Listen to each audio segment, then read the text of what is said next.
Join our community by subscribing. Every click helps us share more stories like this one.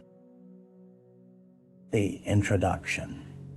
In the heart of the Pacific Northwest, where the dense forests meet the restless shoreline, lies the small town of Port Evergreen. It's a place where everyone knows everyone, where secrets seem as far removed as the early morning fog hovering over the coastline. But within its seemingly idyllic borders, darkness lurks, hidden beneath the surface, waiting to resurface with chilling clarity.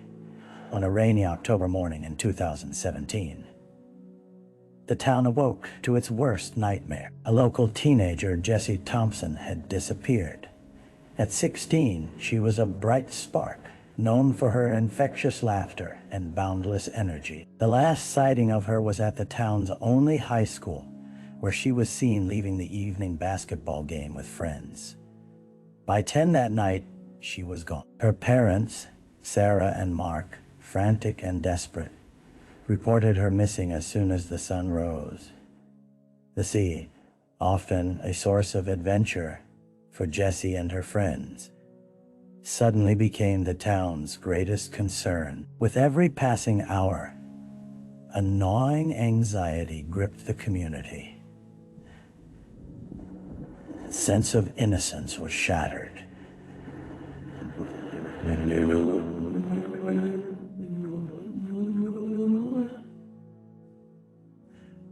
Rumors began to swirl about,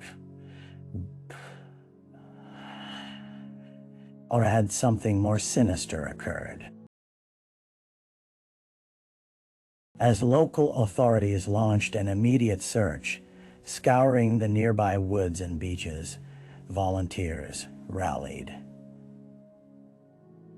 The drive to find Jessie became a collective mission. Yet, with search dogs sniffing the damp earth and helicopters hovering overhead, the outcome remained shrouded in uncertainty.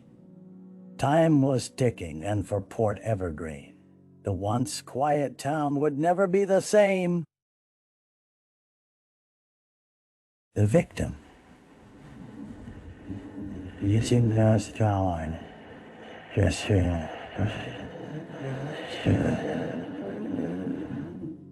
Jessie Thompson was far more than just a name on a missing persons report. She was the heart of Port Evergreen, a small town whose vibrant spirit often masked the youngest of 3 siblings.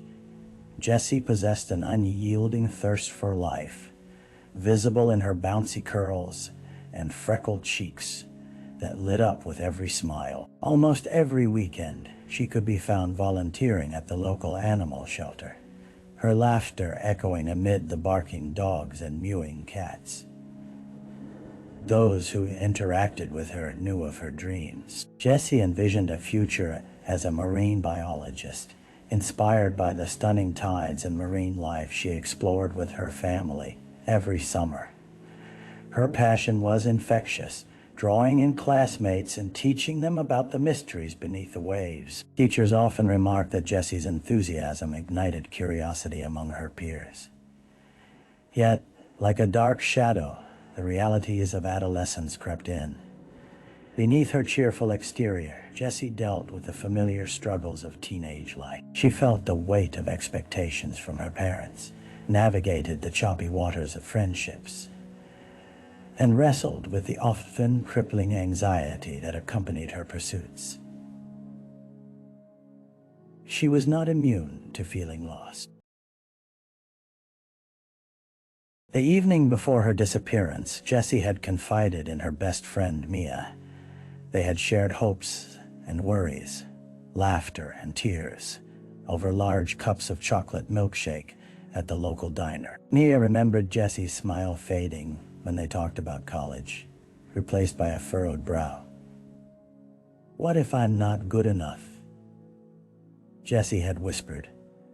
Those would become haunting words in the aftermath. Unbeknownst to them, that night was a turning point, a moment of fate that would plunge Jessie's family and community into an ocean of despair. The crime scene. The sun barely crested the horizon as the volunteers gathered at the community center, their faces lit by fervent determination. Local law enforcement, burdened by the weight of their own responsibilities, organized search parties, dedicating every resource to find Jessie Thompson. With each passing minute, hope twisted, teetering between desperation and resolve. Days later, on a crisp October afternoon, an anonymous call diverted the search effort to the outskirts of Port Evergreen, a remote stretch of forest.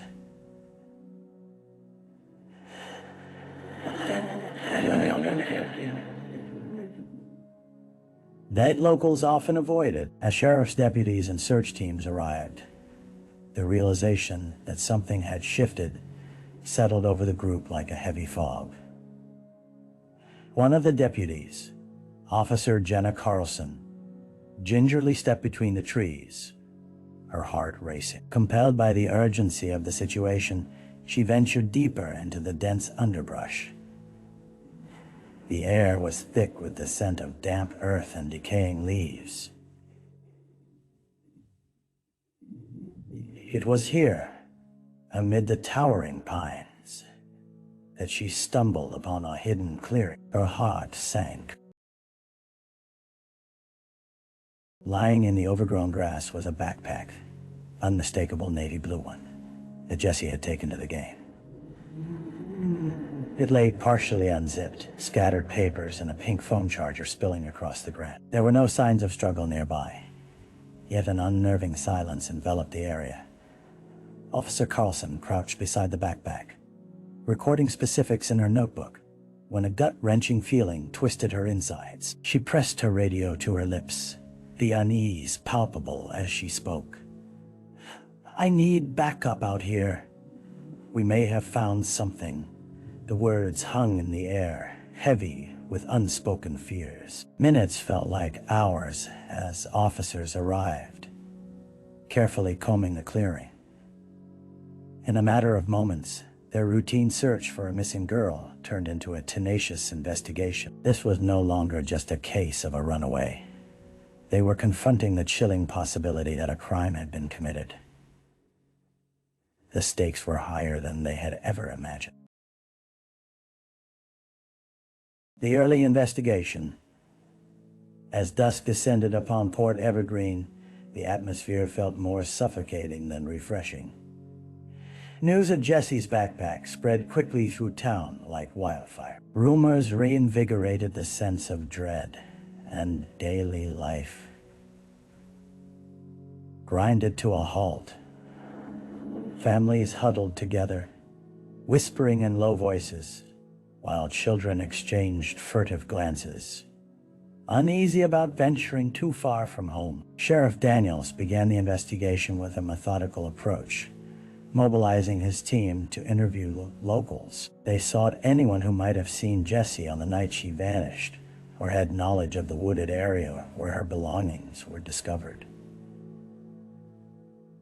The first stop was the gymnasium, where the basketball game had played out the previous evening. Officer Jenna Carlson, now more acutely aware of the urgency, spoke with Jessie's friends. Mia, visibly shaken, recounted their final moments together that night. Her voice quivered as she reiterated Jessie's words. Everybody involved could sense the gravity of the situation weighing down heavily on her. He said he'd give her a ride home. The mention of a boy Michael Carter shifted the investigation into a different direction. The officers quickly moved to track down the 17-year-old, a quiet student often seen lurking in the background. In the midst of conversations filled with anxious glances and hushed tones, one of Jessie's classmates recalled seeing Michael near the exit after the game. As officers interviewed him, Michael's stammering responses raised more questions than they answered. His recollection of events felt patchy, as if he himself were struggling to piece together the chaotic night. All he offered was a nervous laugh when the officers pressed him about his interactions with Jessie.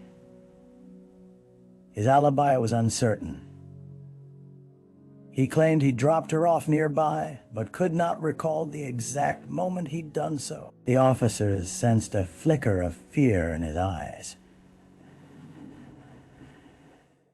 As night settled over Port Evergreen, they knew then that the early investigation had only scratched the surface of a darker story waiting to unfold.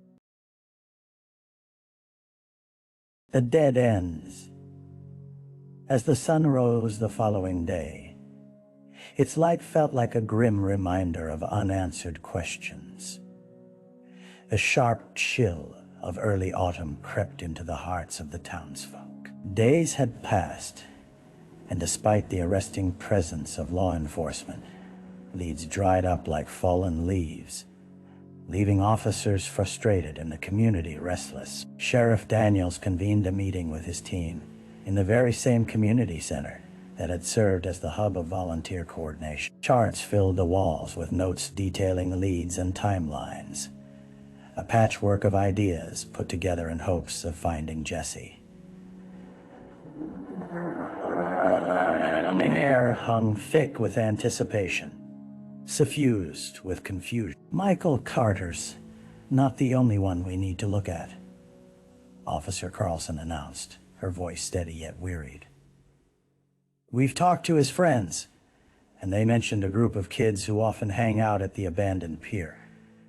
We should follow up there. But as they arrived at the pier, a crumbling edifice, battling the elements, a chilling sensation of futility enveloped them.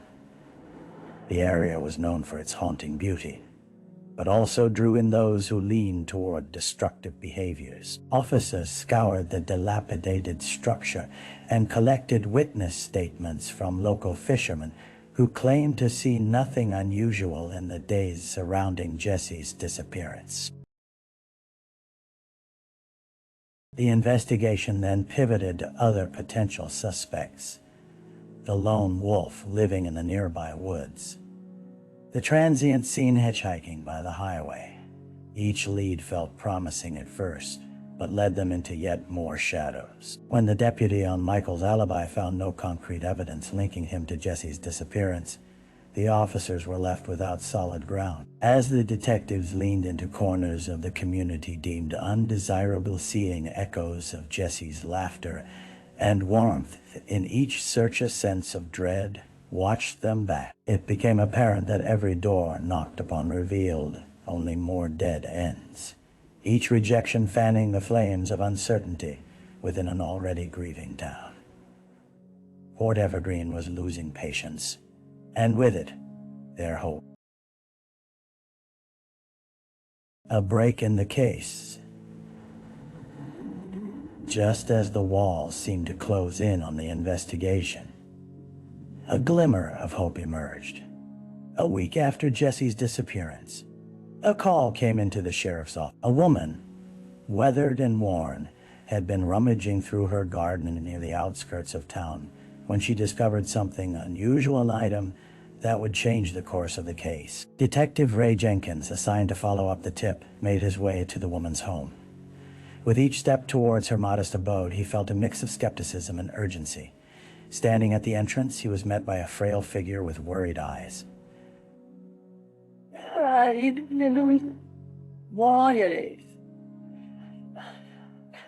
The woman led him into her backyard, pointing toward a patch of disturbed earth. I was digging to plant flowers, she said, tremors lacing her voice. But I found this. What lay buried beneath the soil turned out to be a leather bracelet engraved with a unique design. Pulling it out gingerly, Detective Jenkins recognized it immediately. It belonged to Jessie. His heart raced as he took the bracelet back to the precinct for analysis, his mind racing with possibilities. Back at the station, they processed the find, running forensics on the bracelet. In tandem, they reviewed the security footage from the nearby businesses. As hours ticked by, hope flickered within the confines of the precinct. Just as they contemplated releasing the bracelet's significance to the media, a forensic report arrived, revealing traces of Jessie's DNA had been found on the water. Implications were troubling. Simeon had been close to Jessie, and not in a benign way. With her bracelet as a tangible link, they re-examined the timeline of her last night, tracking down Michael Carter again. The pressure mounted. With proof now implicating him, Detective Jenkins knew they had to confront him with renewed vigor. In the shadows of the case, hope metastasized into a determination to unearth the truth that threatened to unravel the very fabric of the community they had fought so hard to protect. The suspect. With the discovery of Jessie's bracelet, the atmosphere at the sheriff's office shifted palpably. The murmur of hushed conversations filled the air, fraying nerves and igniting a newfound urgency among the detectives. The focus narrowed, centering on Michael Carter, now the prime suspect. Detective Ray Jenkins and Officer Jenna Carlson waited in the interview room, its stark walls echoing with anticipation. The fluorescent lights buzzed, casting an unflattering sheen over the metal table where Michael would soon sit. He walked in, shoulders hunched, eyes darting nervously as they settled on him. The bravado he had previously feigned was now replaced with an unsettling vulnerability. "Michael, we need to talk," Detective Jenkins began, his tone even yet imbued with authority. "About Jessie Thompson." Michael fidgeted with the hem of his shirt, his voice barely above a whisper. "I already told you everything. I dropped her off. I don't know what else I can say." But they had evidence that pierced through his alibi. Detective Jenkins leaned forward, his gaze unwavering. "We found her bracelet buried near the outskirts of town. She was wearing it the night she disappeared." A flicker of panic washed over Michael's face. "I didn't have anything to do with that." "I swear," he exclaimed, his voice rising higher, eyes glassy with fear. "Then explain why your name keeps appearing in conversations with her friends," Officer Carlson interjected, flipping through notes. "You were seen leaving the gym with her. You had no problem offering her a ride, yet after the game you can't recall anything specific. What do you want from me?" Michael's voice trembled now, a raw edge betraying his bravado. The detectives exchanged looks. They were nearing the truth. With each question, they chipped further away at the fragile facade he had built. Hours dragged on, tension filling the room as they dissected his narrative, pushing for cracks in his story. Yet, despite his flustered denial, something about his demeanor sparked suspicion. Fear? Guilt? They couldn't discern the truth hidden behind his eyes, yet their instincts screamed that Michael was holding back, teetering on the brink of revelation. Time began to feel like a ticking clock, ominously counting down to answers that eluded them, even as they pressed forward relentlessly, determined to unearth the darkness entwined in his silence. The trial. Time marched forward relentlessly, and the days of uncertainty stretched into weeks as the investigation culminated in a highly publicized trial. The courtroom in Port Evergreen was packed, buzzing with tension. Friends, family, and community members filled the wooden benches, anxiety palpable in the air. Jessie's absence lingered like a ghost, haunting the hearts of those who cared for her. Prosecution and defense squared off, each side preparing to weave the story that would shape public perception. The prosecutor, Assistant District Attorney Lisa, manroyerly demeanor, masking the sorrow palpable in her eyes. She opened with a powerful statement, recounting Jessie's vibrant spirit, her aspirations, and the heartbreaking void left by her disappearance. Jessie Thompson was a girl full of hope and promise, she said, her voice even. What happened to her that fateful night will be brought to light. As the trial unfolded, witnesses testified, Jessie's friends, family, and teachers, each contributing layers to the emerging narrative of Joan's last days. The courtroom was shrouded in an aura of palpable grief, punctuated by gasps and sniffles. The air broke down, recalling their final conversations, the uncertainty they shared becoming all too real as she relived that evening. All too real as she relived it. Then the tide turned dramatically as the prosecution introduced pivotal evidence. The bracelet, adorned with Jessie's unique engraving, and the DNA evidence that firmly linked Michael Carter to her disappearance. The courtroom erupted into murmurs as the implications settled in. However, the defense was equally prepared, seeking to dismantle the prosecution's case. They presented Michael as a frightened young man caught in a web of circumstantial evidence, urging the jury to consider the lack of direct proof against innocent until proven guilty. The defense attorney reminded the jury, emphasizing the notion that Michael had nothing to gain from Jessie's disappearance. As the trial dragged on, each day felt like an eternity. The jury's expressions grew more stern with each testimony, the weight of bearing a community's hopes heavy upon them. Outside the courtroom, journalists reported on the tangled web of a once close community unraveling under the strain of grief and fear.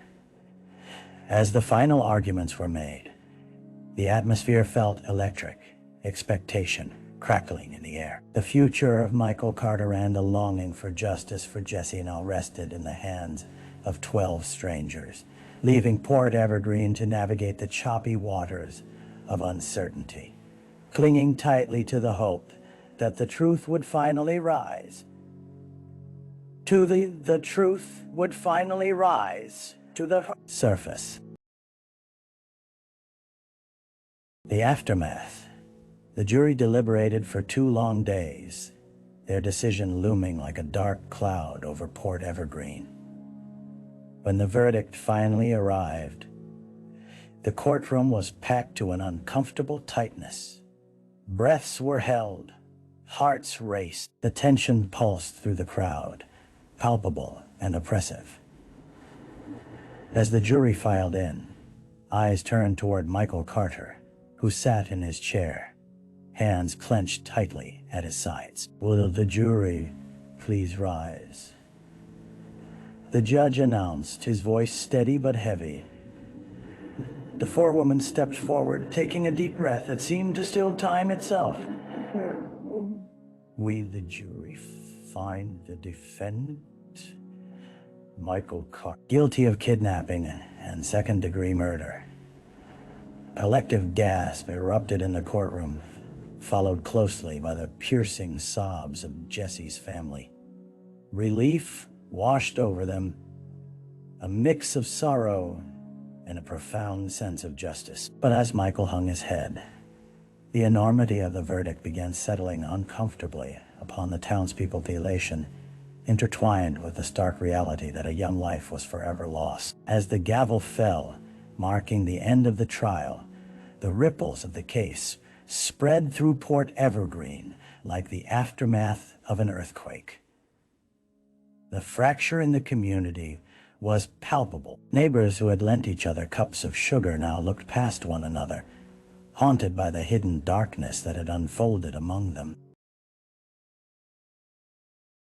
In the ensuing weeks, the town attempted to heal, but festering wounds lingered, unveiling truths they had long ignored. Town meetings were held, invitation extended to therapists and community leaders who facilitated discussions about grief and safety. Parents escorted their children to school, as if the world was suddenly wrought with danger. the echoes of Jessie's laughter now serving as a haunting reminder of fragility. For Jessie's family, the road ahead was fraught with sorrow. They organized memorials, dedicating a community garden in her name, a place of solace amidst their grieving. All shifts in the town's dynamics became evident. A new council arose, striving to foster an environment where young voices felt safe, wanted, and listened to. Days turned into months, but as winter arrived, the weight of loss. Michael's conviction didn't close the chapter on Jessie's story. It opened up new discussions on mental health, community safety, and the struggles of adolescence and complexities that entwine a small town, where misunderstandings can grow roots, and regret. Truth can sometimes lay hidden behind a facade of familiarity. Though the scars would take time to mend, Port Evergreen began to find a way forward, a way guided by the memory of a bright young girl who dared to dream and touched countless lives in the process. As twilight fell over the town, whispers of hope mingled with bittersweet remembrance, promising that Jessie's spirit would continue to shape the community she loved. Reflection. Months after Michael Carter's verdict, the town of Port Evergreen was still navigating the duality of healing and remembrance. The community garden dedicated to Jessie had transformed into a symbol of hope, a vibrant expanse where flowers blossomed, offering a burst of color against the monochrome backdrop of grief. Families gathered there, sharing stories of the girl they all cherished. Jessie's parents often visited the garden, kneeling beside the plants and placing their hands into the earth, a grounding act that drew tears, but also comfort. Each sunset brought reflections of the girl she had been. In a way, gardening became a tribute to her dream of preserving life in the ocean she so loved. The echoes of portents left by the trial rippled through city relations, marked by a newfound awareness of the unspoken struggles that many adolescents face. Town hall discussions transformed into support networks, where both parents and children learned to communicate more openly about fears and anxieties. Yet even as the community sought to move forward, Jessie's absence lingered like a specter. Concern arose about a culture of silence, a necessity carved into the very fabric of a place that prided itself on knowing its neighbors. Darkness could unleash unpredictability, and so many wished to heal together, fighting to create safer environments for their children. At the heart of these efforts, Jessie's story emerged as both a cautionary tale and a rallying cry.